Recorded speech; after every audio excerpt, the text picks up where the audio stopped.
Hindi pa tapos ang laban dahil eto pa ang Indiana Pacers, literal na tag-ulan na nga daw dahil nagpaulan ng mga tres dito nga sa kanilang home court kontra nga dito sa Oklahoma City Thunder. Nang walang injury, etong si Tyrese Haliburton eto na hype dito nga sa Game 6. Sobrang ganda ng team effort ng Indiana Pacers. Eto tuwang-tuwa tuloy ang tatay ni Tyrese Haliburton.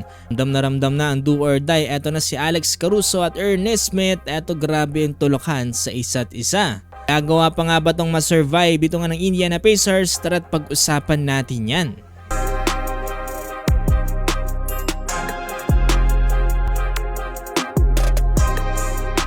Eto na mga boss, no, game number 6 dito nga sa NBA Finals at eto, do or die matchup na para nga dito sa Indiana Pacers. Gagawa pa nga kaya nilang matawid sa game number 7 o tatapusin na to ngayong araw dito nga ng Oklahoma City Thunder. Good news para sa Indiana Pacers dahil maglalaro etong si Tyrese Haliburton. Sa kabilangan ng pagkakaroon nga niya ng injury. Eto opening quarter nang una nang hakagad dyan etong si Isaiah Hartenstein mula nga sa kanyang follow-up shot dito nga sa mintes na tira na Chet Holmgren. Tragiling Sean, mga unang puntos nila ay nagmula nga lang yan sa free throw line. Nasundan pa yan dito ng 4 straight points si Jalen Williams kaya naman napatawag ng early timeout etong Indiana Pacers. At mukhang good call ang pagtawag nga dyan ng Indiana Pacers ito nga sa early timeout dahil unti-unti ngang kumamada dyan etong si Pascal Siakam.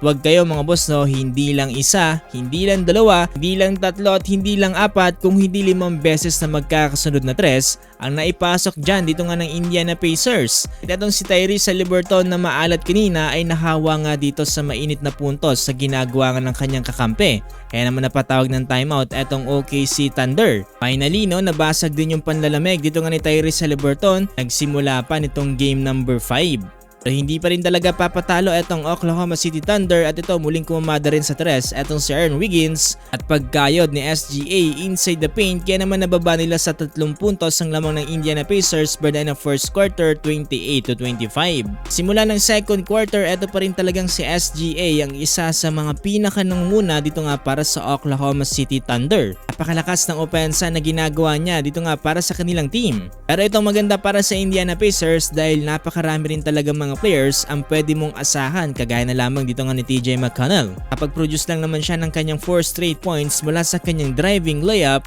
at dito nga sa kanyang pull-up jumper. Parang gumawa ng sariling spotlight etong si TJ McConnell dito nga sa opening ng second quarter. Ito yung hindi natin nakita kay Tyrese Haliburton itong game number 5 at dito nga sa Indiana Pacers. Talagang sobrang aalat kasi nila dito nga sa kanilang mga shooting. Speaking of buenas, hindi lang si Tyrese Haliburton ang bumubutas dito nga from beyond the arc dahil sinabayan din siya dyan ni Ernest Smith ng 2 magkasunod na tres. Patawag tuloy ng timeout etong OKC Thunder at ito na hype na nga dyan etong si Tyrese Haliburton. Ang ng double digits etong Pacers. And wait, there's more dahil matapos nga pumukol dyan Ernest Smith, eto na sila Andrew Nembhard, Tyrese Haliburton at matapos ang first half tambak etong OKC 64-42. Tignan natin mga boss, no, kung may pagpapatuloy ito ng Pacers hanggang dulo. Tapos ang first half 13 points for Pascal Siakam, 12 points for Tyrese Haliburton, samantalang 16 points para kay Jalen Williams at 15 points para kay SGA. Kung gusto pa na more basketball updates ngayong NBA Finals ay huwag niyong kakalimutang i-follow itong ating page.